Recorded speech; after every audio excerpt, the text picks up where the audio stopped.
Hi guys, it's your boy Yusuf again. Welcome back to another episode of the Kickoff Discussion podcast. Arsenal maintained their stance at the top of the table after a dramatic victory over their North London rivals. They won the game 3-2 to remain in contention for the title. In this video, I will be discussing the tactics and game plan, the key moments, the talking points, and the individual brilliance that makes the difference for Arsenal in the game. Let's move on to game plan and tactics. Arsenal set up in a 4-3-3 system of play and remained unchanged from the team that played against Chelsea.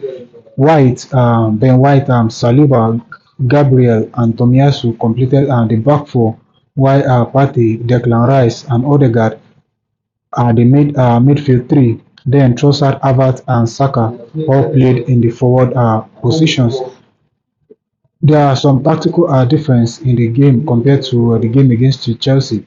When they are on offensive transition, they maintain a 4-1-3-2 shape with Partey at the base of the midfield, giving Rice the freedom to play in the attacking midfield role alongside Odegaard, Saka, Trossard, and Havertz.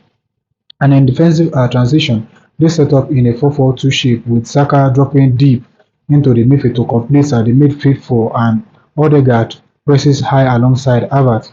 We've seen Odegaard pressing high up the pitch throughout this season, largely due to his creative capabilities and what he can do with the ball when Arsenal win the ball high up the pitch. And in the later part of the second half, they defended in a 5-3-2 shape to minimize risks. Arsenal showed high level of resilience defensively throughout the game, and they stayed disciplined.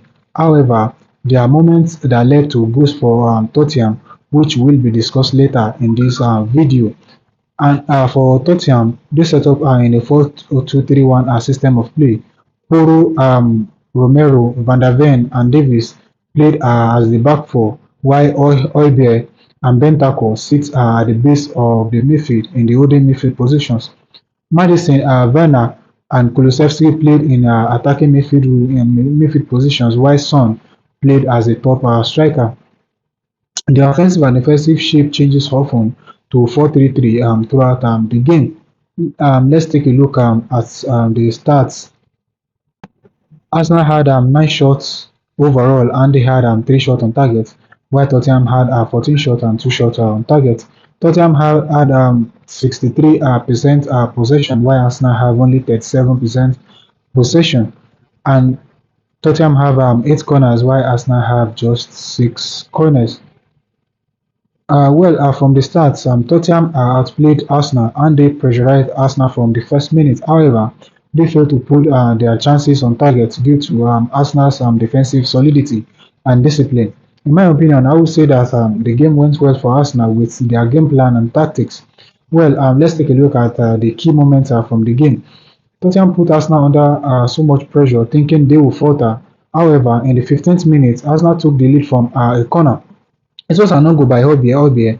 He was trying to head the ball away from Saka's corner, but he eventually heads the ball into his own net. And in the 21st minute, Tottenham equalized from an effort from Van der Ven, but it was later cancelled by VAR for offside. Arsenal doubled their lead with a fine finisher from Saka in the 27th minute. The ball came following a quick break. Tottenham lost the ball high up the pitch. Havertz found Saka with a long ball who has gotten big space on the right side and then he drove the ball into the box. He called the ball into the bottom left corner and later in the Havertz scored the third goal for Arsenal from a corner to make it 3-0.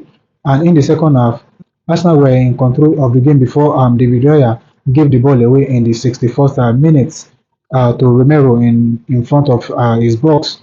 He made no mistake to drag Tottenham back into the game, and in the 87th minute, Arsenal considered a penalty from Rice, and Son made no mistake to make it 2 for Spurs. The game ended 3-2 to keep Arsenal in contention of the league title. Now to the talking point of the game.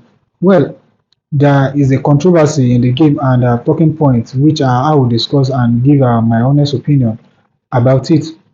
The first was a controversial foul on Kulusevski that led to the second goal for Arsenal by Saka. I think that wasn't an intentional contact. They were both running and Kulusevski ran across Trossard. He was clipped in the process and he struggled and he fell to the ground. I think the referee saw the incident and decided not to make the call.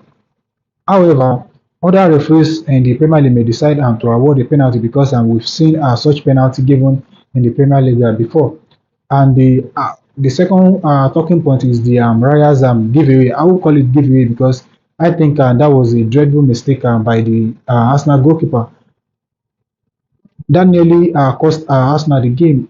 He gets nervous sometimes and he did make some mistakes in the game, but all thanks to the team for such performance to see the game out. But well, as humans, we make mistakes too, and I'm not going to be overly critical about the incident. And lastly, the penalty incident by Rice. I think anybody can fall a victim. He wanted to clear his line, and his eye was on the ball. Davis just stole the ball from him, resulting in him kicking Davis in the box. At first, the referee doesn't make the call. It was the VAR that called the attention of the referee. I think for me, it was a clear penalty, and Son did well to convert the penalty from the spot. Well, this the partnership of Declan Rice and Odegaard in the last two games has given us that stability and fluidity in the midfield. We have missed Partey and his qualities for the majority of the season, and he returned at a time when we needed his qualities the most. Rice has been constantly reminding us why we had to pay 100 million plus to secure his service as well. He wins the ball for Arsenal in the midfield and help us control games. And Odegaard, on the other hand, was a blessing to this team because his qualities is enormous and his creativity is out of the box. He has performed at his best since we secured his service. And overall, the entire team played well, and I am delighted by the result. Now, I can boldly say that Arsenal deserve to win this title after the series of impressive performances from this team throughout this season. I want to commend Mikel Arteta as well for the level of confidence and mentality he has instilled in this squad. He elevated Arsenal from being laughed at to a title contender. Well, that will be all for this video. Let me know what you think of the performance and the win in the comment below. And let me know what you think about Arsenal winning the league. Thank you so much for your support, and I will see you in another episode. Bye for now.